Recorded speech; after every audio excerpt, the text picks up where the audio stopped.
Malacanang bukas sa investigasyon sa reklamo laban kay DOH Secretary Brix Pujalte. Kauukulang laki reklamo agad. Inireklamo na sa Presidential Action Center sa Malacanang. Ang bilis-bilis naman ang mga pangyayari.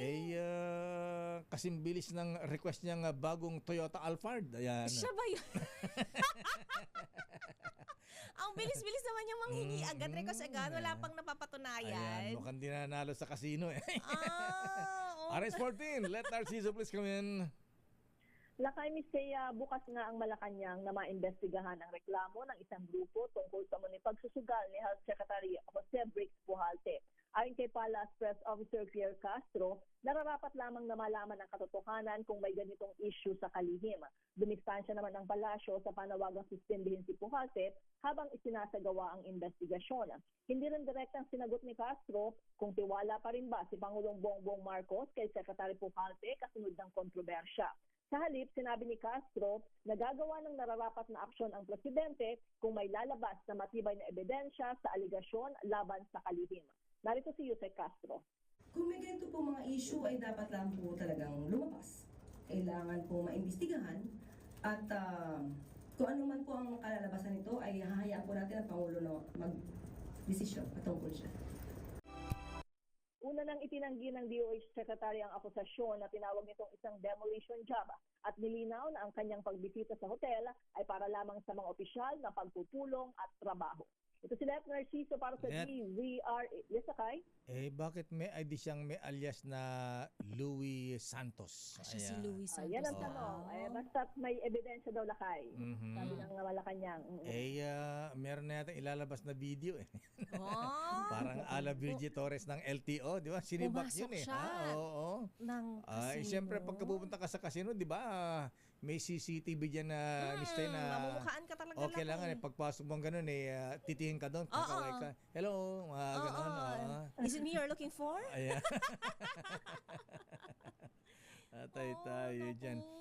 Doon sa reklamo sa Presidential Action Center, ano-ano daw ba yung mga iba pang reklamo, Miss Let?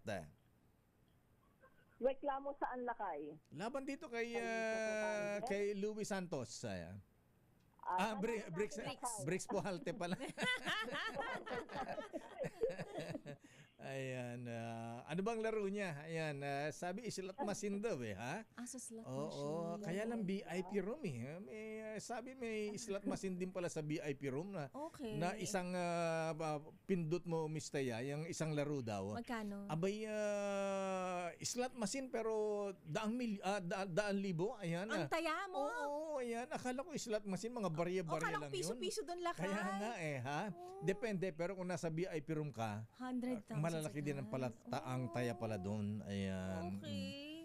Hindi ako familiar, napapanood ko lang sa Ayan nga. Ako rin nakikita ko lang pagka nagagawi tayo dyan sa may Soler o kaya Okada ha? Di naman natin kabisado yan, kaya nanonood na lang tayo. Nakikisilip-silip. Nakikiosyoso lang. Nakikimerienda, Lakay.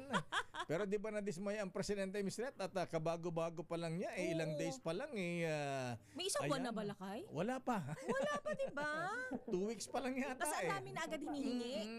Ayan. Ano ba nangyayari sa...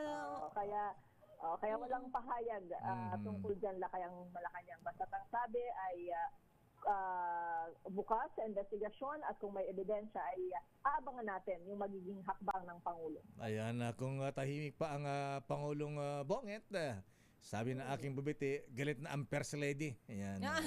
Bakit First Lady? Lalo dinunggol-dunggol pa. Ayan. Di ba nangyari? Dinunggol-dunggol ba? Paano? Kasano? Saan affair ba yun, Miss Let? Ayan, habang na kayo ang First Lady, dumaan ng Pujalte, sinagi yung ulo. Oh my goodness. Anong event yan? Nagsorry.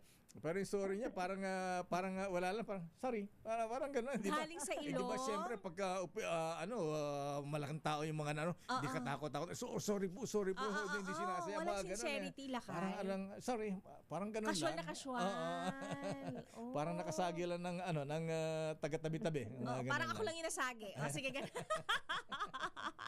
Ayan. Sige, abangan na lang natin kung ilang araw pa tatagal ang controversial na Secretary Bricks sa Pujalte na gambling boy, casino boy, gambling man. Yan. Hala, abangan natin. Balik sa inyo, Miss Thea at Lakay.